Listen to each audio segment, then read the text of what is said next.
1 سال ہو گیا ہے ماڈل بازار کو قائم ہوئے. وہاں پر متعدد دکاندار ہاتھ پر ہاتھ دھرے بیٹھے ہیں, گاہکوں کے منتظر ہیں, اور اکثر دکانداروں کا کہنا ہے کہ ماڈل بازار ناکام ہے اور وہ ناکامی سے دوچار ہے. اسی طرح اگر ریڑھی والوں کو ایک مخصوص جگہ دی جائے, وہاں پر خریدار ہی نہ جائے, ان کا کاروبار ہی نہ ہو, تو وہ کیا کریں گے بیچارے غریب ریڑھی والے؟ دیکھیں آپ نے جو ماڈل بازار کی بات کی, ناکامی اس وجہ سے ہے, آپ وہاں جا کے دیکھیں جو ان کو جگہ دی گئی ہے وہ گارمنٹس کی دی گئی ہے, کچھ کھلونے والوں کو دی گئی ہے, کوئی اسی طرح مختلف چیزوں کے جو ہے نا وہاں اسٹال یا دکانیں بنی ہوئی ہیں. اگر جو ان کو تو چھوڑ دیا جائے نا, ان کو نہ لیا جائے, انہیں تو بانو بازار اور جو اردو بازار اور جو ان کے سٹورز وغیرہ ادھر جانے دیا جائے. یہاں اگر ریڑھی بازار ہو, صرف ریڑھی کھڑی ہو, یا جیسے آپ دیکھتے ہیں کہ سڑک کے اوپر وہ نیچے بیٹھے ہوئے ہیں اور آلو پیاز لگا کے بیٹھے ہیں, اور وہاں اگر یہ ماڈل بازار میں یہ سسٹم بنا دیا جائے, وہاں یہ 5 سے 10 ہزار روپے کرایہ دے رہے ہیں, یہاں ان سے 2,000 لے لیا جائے, 3,000 لے لیا جائے, تو یہ خوشی خوشی بیٹھیں گے. اور آپ یہ دیکھیں گے کہ آپ بڑا اثر پڑے گا, ایک منڈی بن جائے گی یہ. اور کل جب یہ منڈی بن جائے گی تو ہر کوئی وہاں جا کے خریدے گا, مجبوری ہے, اسے پتہ ہے کہ وہاں بازار لگا ہوا ہے, منڈی ٹائپ لگی ہوئی ہے, تو ہم جا کے وہیں سے خریدیں گے. یہ تو شروع میں ایسا ہوتا ہے بھائی, پھر تو انشاءاللہ ٹھیک ہو جائے گا سارا کام. اچھا راؤ صاحب, یہ جو ریڈ لائن لگائی گئی ہے, کیا انتظامیہ کی طرف سے تمام بازاروں میں ریڈ لائن لگائی گئی ہے, کچھ بازاروں میں لگائی گئی ہے, یا پھر یہ آپ کیا سمجھتے ہیں کہ انتظامیہ ریڈ لائن لگا کر ہاتھ پر ہاتھ دھرے بیٹھ گئی ہے, یا کوئی چیک اینڈ بیلنس؟ دیکھیں میں اس میں آپ کو ایک بات کہوں گا کہ یہ جو ریڈ لائن اور یلو لائن کا کھیل کھیلا جا رہا ہے, کل کو آپ دیکھیں گے, آپ بل نکلوا لیجیے گا, اس پہ بھی شو ہوگا کہ لاکھوں روپے کا پینٹ ہوگا, اور وہ ابھی آپ دیکھیں گے 1-2 دن میں مٹ جائے گا, اور پھر لوگ وہیں آ کے کھڑے ہو جائیں گے. اور رہ گئی یہ بات کہ تجاوزات, اگر میں آپ سے یہ بات کروں کہ انہوں نے بیریئر وغیرہ بھی لگائے تھے, بیریئر جہاں لگائے آپ بانو بازار کے سامنے دیکھ لیں تو رکشے کا سٹینڈ بھی وہیں بن گیا, حالانکہ اندر رکشے بھی کھڑے ہیں, اندر بھی کھڑے ہیں. اچھا اب آپ اگر کنگ گیٹ پہ آ جائیں, کنگ گیٹ سے اگر آپ اندر جانا چاہیں تو مجھے سمجھ نہیں آتی, ہمیشہ سے تجاوزات کے بارے میں آپریشن ہوتا ہے, کیا وجوہات ہے, کنگ گیٹ سے اندر کیوں نہیں تجاوزات کا آپریشن ہوتا؟ وہاں آپ دیکھیں گے ہر دکان کے سامنے ایک گھڑی ساز بیٹھا ہے, آپ کے برتنوں کی پوری دکان باہر کی لگی ہوئی ہے, وہاں جوتوں والوں کے دکان باہر لگی ہوئی ہے, وہاں کوئی پوچھنے والا نہیں ہے. کیا وجوہات ہیں؟ صرف یہ تجاوزات انہیں مین روڈوں پہ نظر آ رہے ہیں ہمارے ضلع انتظامیہ کو, بس یہیں تک ہے, اس کے بعد یہ کام ہی نہیں کرتے. آپ کیا سمجھتے ہیں کہ یہ تجاوزات کو کنٹرول کرنے کے لیے ڈیلی بنیادوں پر چیک اینڈ بیلنس کا سسٹم بنایا جائے, کہ وہاں پر جو ضلع افسران ہے وہ بار بار وزٹ کریں, وہاں پر دورے کیے, پھر کنٹرول کیا جا سکتے ہیں؟ دیکھیں میں آپ کو بات کہوں گا, جو آپ کہہ رہے ہیں نا کہ ڈیلی بیسس پہ, آپ ڈیلی بیسس پہ بے شک ایک اہلکار کی یہ ڈیوٹی لگا دیں کہ جس دکان کے سامنے کسی نے بھی گھڑی ساز بٹھایا ہوا ہے, کسی نے برتن والا آگے بٹھایا ہوا ہے, کسی نے ریڑھی کھڑی کی ہوئی ہے, اس کا نام لکھے, ایک تصویر کھینچ لے, اور نیکسٹ ڈے اس کے اوپر جرمانہ کر دے. آپ دیکھیں 2 دن 3 دن چوتھے دن اس کے بعد وہ ہر کوئی اپنے جگہ سے ہٹا دے گا. کیا ضرورت پڑی اتنا لمبا کام کرنے کی؟ ایک اہلکار کی ڈیوٹی لگا دیں.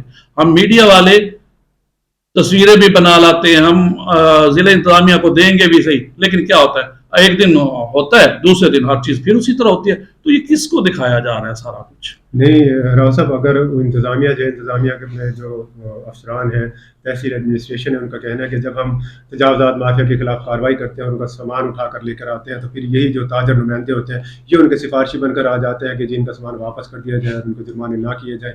اس بارے میں آپ کیا کہیں گے؟ دیکھیں جو تاجران کے نمائندے ہیں نا, چاہے وہ صدر ہوں جنرل سیکرٹری ہوں, ان کے ساتھ پہلے ایک میٹنگ ہوتی ہے ڈی سی کی, اور اس میں انہیں پہلے آگاہ کیا جاتا ہے. لیکن صاف ظاہر ہے جب تاجر برادری جو کہ لوگ ہیں وہ نہیں مانیں گے تو جرمانے بھی ہوں گے. تاجروں کے جو نمائندگان ہیں ان کی مجبوری ہوتی ہے, انہوں نے جانا ہوتا ہے, انہوں نے جا کے اپنے بندے کو چھڑوانا ہوتا ہے. اگر وہ ایسا نہیں کریں گے تو مجھے بتائیں بھئی اس کو کل کو کون صدر بنائے گا یا کون جنرل سیکرٹری بنائے گا؟ تو یہ تو ان کی مجبوری ہے, صدر انجمن تاجران ہو یا جنرل سیکرٹری ہو یا کوئی بھی اس کے حوالے سے بھی ہو, تو اس نے تو کرنا ہے. لیکن ہماری ضلع انتظامیہ کو چاہیے نا کہ ایکشن وہ اس طرح کا لے کہ تاجر کا جو نمائندہ ہے اس سے کلیئر کرے کہ آج یہ بات ہماری آپ کے ساتھ طے ہے, مگر کل اس کے بعد ہم آپ کو گنجائش نہیں دیں گے. آپ سمجھتے ہیں کہ جو بھی بازار ہے, چاہے وہ مین بازار ہے, چاہے بانو بازار ہے, چاہے مسلم بازار ہے, چاہے غلہ منڈی ہے, جو بھی بازار ہے ان میں بلا تفریق آپریشن کیا جائے اور اس سلسلے میں کسی قسم کی سفارش کو جو ہے وہ قبول نہ کیا جائے؟ بالکل, اس میں کسی قسم کی سفارش نہیں ہونی چاہیے. اور تجاوزات کے حوالے سے اگر ایک دفعہ اچھے طریقے سے آپریشن ہو جائے اور اس کے بعد جیسے میں نے آپ سے عرض کی ہے کہ جرمانے ہوں, دکاندار پہ جرمانے ہوں, میں کہتا ہوں اس کے بعد آپ دیکھ لیں گے کچھ دنوں کے بعد ہی کوئی نہ اپنے آگے کوئی ریڑھی کھڑے کرنے دے گا، یہاں تک کہ میں تو آپ کو یہ کہوں گا کہ وہ موٹر سائیکل بھی نہیں کھڑا کرنے دے گا یہاں پہ. تو یہ ایسے حالات آئیں گے.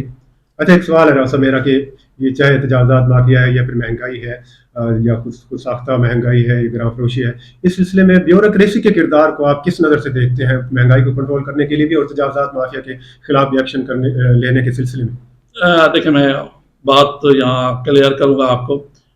آپ کے ڈپٹی کمشنر جو ہیں ٹھیک ہے کہ وہ ڈیلی بیسس پہ لوگوں کی درخواستیں بھی دیکھتے ہیں، آرڈرز بھی کر رہے ہیں، لیکن میں ایک سوال ہے ڈپٹی کمشنر سے، آپ کے پاس درخواست تو آ جاتی ہے ڈیلی بیسس پہ 50، اگلے دن بھی 50.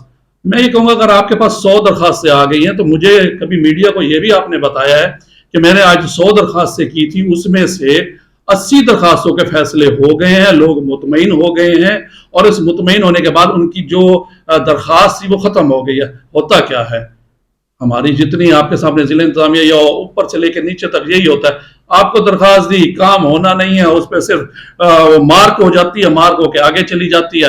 اس میں ہم تو یہی کہیں گے کہ صرف فوٹو سیشن ہوتا ہے اور ہم جیسے صحافی اس کو اٹھاتے ہیں، اٹھا کے ایسے لکھا دیتے ہیں کہ آج جی ہمارے ضلع کے انتظامیہ اور جناب ڈپٹی کمشنر صاحب نے یہ کر دیا اور وہ کر دیا. ہوتا کیا ہے وہ کہتے ہیں بس صرف کام اینڈ پہ صرف ہی ہوگا، صرف دکھاوا سارا چل رہا ہے. ڈی سی صاحب کل ڈی ایچ کیو میں گزشتہ ڈی ایچ کیو میں گئے اور وہاں پہ مریضوں کو باقاعدہ فون کیا، مریضوں کا نمبر لے کر جس وہاں سے فون کیا اور ان سے پوچھا ہے کہ ان کو اسپتال میں سہولیات دی جا رہی ہیں نہیں جا رہی ہیں، اور جو ریکارڈ ہے وہ بھی چیک کیا گیا ہے، اور جو غیر حاضر جو اہلکار تھے ان کے خلاف بھی کارروائی کی گئی. اور باقاعدہ جو تحصیل ہسپتال تھے ان کا بھی وزٹ کر رہے ہیں، ڈی ایچ کو کیا بار بار وزٹ کر رہے ہیں. تو اس میں آپ کیا ڈپٹی کمشنر کی کارکردگی کیا بہتر نہیں ہے؟ میں آپ کو اس کا یہ آپ سے سوال اور جواب بھی یہی کہوں گا کہ کیا جب سے ڈپٹی کمشنر آئے ہیں وہ ڈیلی بیسس پہ ہسپتال کا بھی دورہ کرتے ہیں، وہ ڈیلی بیسس پہ چیک اینڈ بیلنس بھی کر رہے ہیں. کیا اس کے بعد ادویات بالکل مل رہی ہیں؟ کیا اس کے بعد کوئی مریض بھی ریفر ملتان نہیں کیا گیا ہے؟ کیا اس کے باوجود جو ڈاکٹروں کا اس نے سلوک ہے وہ بہتر ہو چکا ہے ڈپٹی کمشنر کی کارروائیوں کے بعد؟ بات یہ ہے کہ پالیسیاں ٹھنڈے کمرے میں بنائی جاتی ہیں. اب آپ دیکھ لیں اے سیوں کو 2-2 کروڑ روپے تقریباً کے ڈالے مل گئے ہیں نئے. کیا کرنا ہے انہوں نے؟ آ کے چیک کرنا ہے ٹماٹر کو، پیاز کو، اس کا ریٹ دیکھ لیں گے یا آج لائن لگوا دی. یہ کام کیا ہو رہا ہے؟ کام تو کچھ نہیں. اس کا بوجھ، اس پیٹرول کا بوجھ ہم عوام پہ ہی پڑے گا نا. تو ہمیں کیا فائدہ ہو رہا ہے؟ ہمیں تو چاہیے اگر جیسے آج کے ملک کی حالات ہیں، ہمارے عوام کے حالات ہیں، ہمیں تو فوری طور پہ ریلیف چاہیے بھائی. ہمیں تو یہ چاہیے جو یہ خرچے انہیں کم کیا جائے، پروٹوکول کی گاڑیاں ختم کی جائیں. جیسے کہ آج کل کے میں اب کیا کہوں کہ ڈی صاحب ہمارے محترم ہیں، ان کے آگے بھی ایک پروٹوکول کی گاڑی لگی ہوئی ہے. کیا کر رہی ہے وہ پروٹوکول کا؟ وہ اس کا پیٹرول بھی ہمارے اوپر آ رہا ہے. بڑی بڑی گاڑیاں رکھ دی گئی ہیں. اگر انہی کو چھوٹی گاڑیاں دے دی جائیں، پیٹرول کا خرچ بھی کم ہو اور ہماری عوام پہ بھی ہو، اور ڈیلی بیسس پہ اگر ڈپٹی کمشنر یہ کہے کہ میں نے آپ کو یہ احکامات دیے، اے سی کو، مجسٹریٹ کو آپ نے کیا کیا جرمانے کیے ہیں، کیا کیا اس کا ریلیف عوام کو دیا ہے، وہ ہر روز کی بنیاد پہ یہ چیک کریں اور اس کا ایک باقاعدہ ہمیں میڈیا کو دیں کہ جی میں نے آج یہ کام کیا، اس کا یہ اثرات آئے ہیں. تو پھر تو میں مانوں، ورنہ تو بھائی ایسے ہی ہو رہا ہے سارا کچھ. جو بھی ورک ہویا اس کا بیک اپ لیا جائے، بالکل اسسٹنٹ کمشنر صاحب سے ان کی ڈیوٹیز لگائی جائے، بالکل فیلڈ میں ان کو جب بھیجا جائے. بالکل ورنہ کیا ہے؟ وہی بات ہے کہ ان کے کمروں میں اے سی چلے ہوئے ہیں، وہیں میٹنگ ہو رہی ہے، وہیں جی اوکے ہو رہا ہے سارا کچھ. جائیں گے وہی اے سی کی گاڑی میں اور اپنا بہترین کولنگ ہے گاڑی کی، جا کے چیک کر کے اور آ کے پھر آرام سے بیٹھ جائیں گے. ہم تنخواہیں لے رہے ہیں اور آپ یقین کیجئے میں آپ کو یہ حقیقت بتا رہا ہوں کہ عوام کو اس وقت کوئی ریلیف بھی نہیں ہے. آپ بیوروکریسی کی کارکردگی سے مطمئن نہیں؟ بالکل نہیں، صرف فوٹو سیشن ہے بالکل، اور یہاں پہ عوام کو کوئی ریلیف نہیں ملتا. یعنی احتجاجات مافیا کے خلاف بھی اگر مسلسل ایکشن نہ لیا گیا اور اسی طرح اپنے آپ سمجھتے ہیں کہ اسسٹنٹ کمشنر اپنے ٹھنڈے کمروں میں بیٹھے رہے تو یہ بھی ناکام ہوگا. خرچہ ہو رہا ہے، عوام کو دکھایا جا رہا ہے، آخر کیا ہوگا؟ کچھ بھی نہیں. آپ دیکھ لیں گے یہی تجاوزات ہوں گے، یہی سب کچھ ہوگا اور ہر کام اسی طرح چل رہا ہوگا.